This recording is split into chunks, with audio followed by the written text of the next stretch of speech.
Dengan izin dan kekuasaan Allah, akhirnya Allah anugerahkan seorang anak laki-laki dari rahim istri tercintanya Hajar. Hari berganti, musim pun berubah. Sang anak yang kemudian diberi nama Ismail tumbuh berkembang dengan baik, sehat, tampan, dan soleh. Namun ternyata pada satu malam Nabi Ibrahim bermimpi, diperintahkan oleh Allah untuk menyembelih anak yang semata wayangnya tersebut. Sebagaimana kita mengerti dan paham, takkan ada bapak di dunia ini yang sanggup menyakiti anaknya sendiri, apalagi sampai menyembelih dan membunuhnya.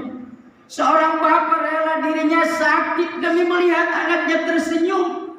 Rasa sayang seorang bapak pada anaknya tak perlu diragukan dan tak perlu dipertanyakan.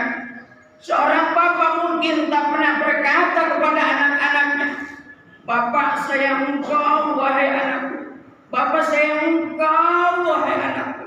Bapak cinta engkau wahai anakku." Tapi yakinlah bahwa kasih sayang bapak pada anaknya takkan bisa diragukan lagi. Seorang bapak menyayangi anak-anaknya tidak dengan kata-kata, tapi dengan relanya bekerja di bawah panasnya terik matahari, di bawah derasnya hujan, pagi, siang, sore, bahkan malam hari mereka bekerja demi anak-anaknya.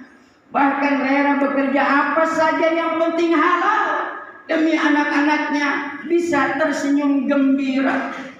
Maka perintah Allah kepada Nabi Ibrahim untuk menyembelih anaknya bukan perintah yang ringan, bukan perintah yang mudah dilaksanakan, bukan pekerjaan yang mudah itu semua.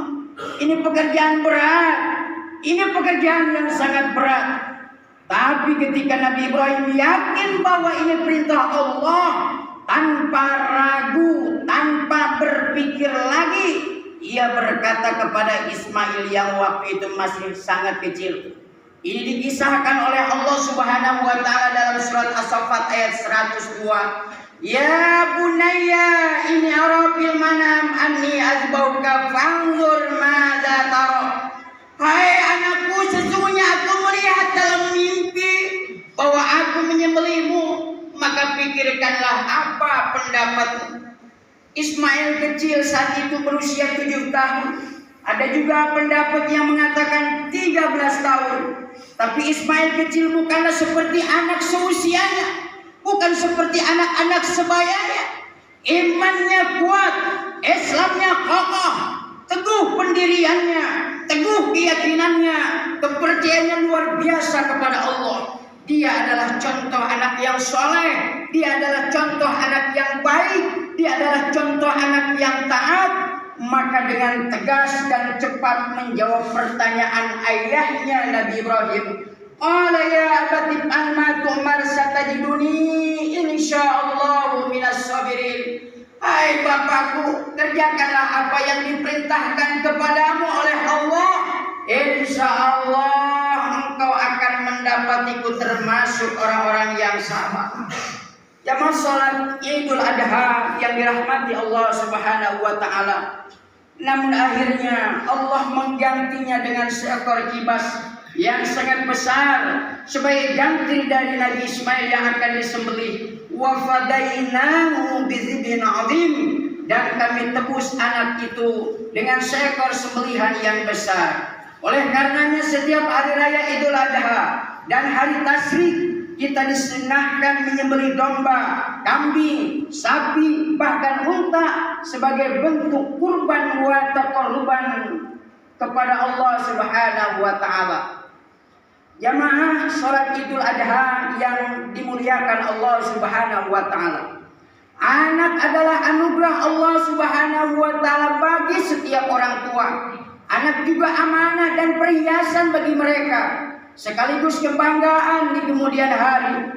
Namun di samping itu, anak juga bisa menjadi fitnah atau ujian, bahkan menjadi musuh bagi para orang tuanya, sebagaimana telah disebutkan dalam berbagai macam ayat Al-Quran.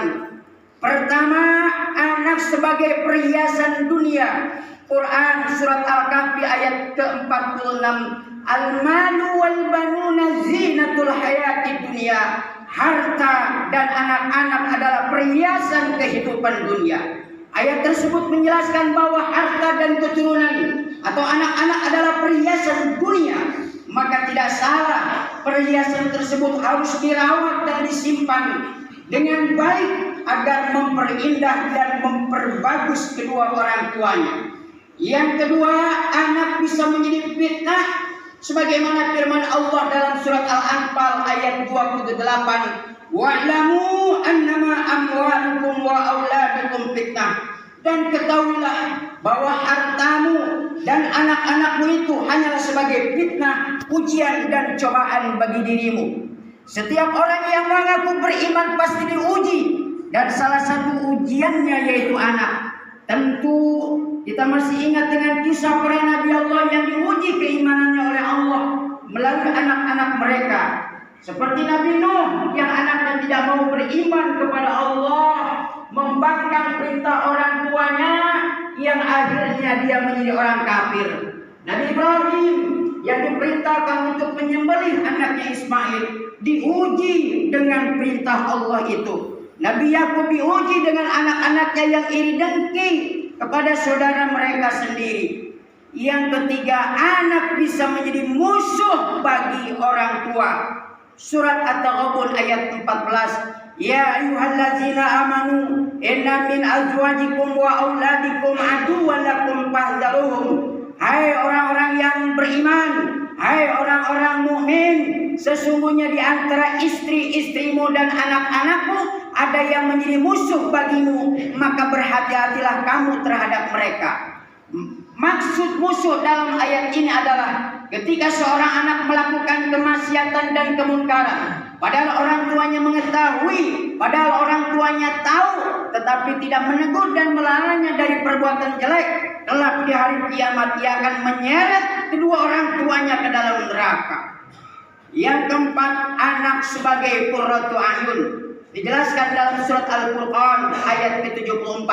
Wallazina yaquluna rabbana hab lana min azwajina wa dzurriyyatina qurrata a'yun waj'alna lil muttaqina imama. Dan orang-orang yang berkata, ya Tuhan kami, anugerahkanlah kepada kami istri-istri kami dan keturunan-keturunan kami sebagai penyenang hati kami, dan jadikanlah kami imam bagi orang-orang yang bertakwa. Ulama tafsir menyebutkan maksud qurratu ayun dalam ayat di atas adalah anak-anak yang soleh, anak-anak yang baik, anak-anak yang taat kepada orang tuanya, anak-anak yang birrul walidain, bermanfaat bagi sesama dan menjadi pemimpin bagi orang-orang yang bertakwa di kemudian hari.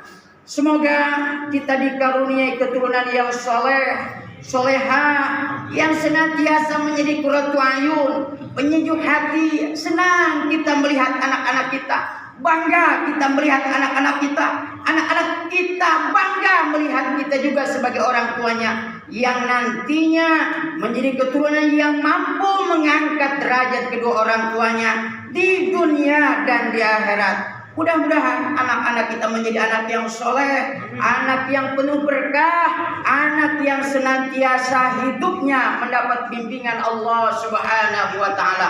Demikian khutbah Idul Adha 1445 Hijriah yang dapat saya sampaikan di Masjid Jami Al-Hijrah Blok I ini. Semoga kita senantiasa mendapat berkah, rahmat dan karunia dari Allah Subhanahu wa Ta'ala. Barakallahu li wa lakum fil Qur'anil azim wa nafa'ani wa iyyakum bima fihi minal ayati wa dzikril hakim wa taqabbal minni wa minkum tilawatahu innahu was-sami'ul 'alim.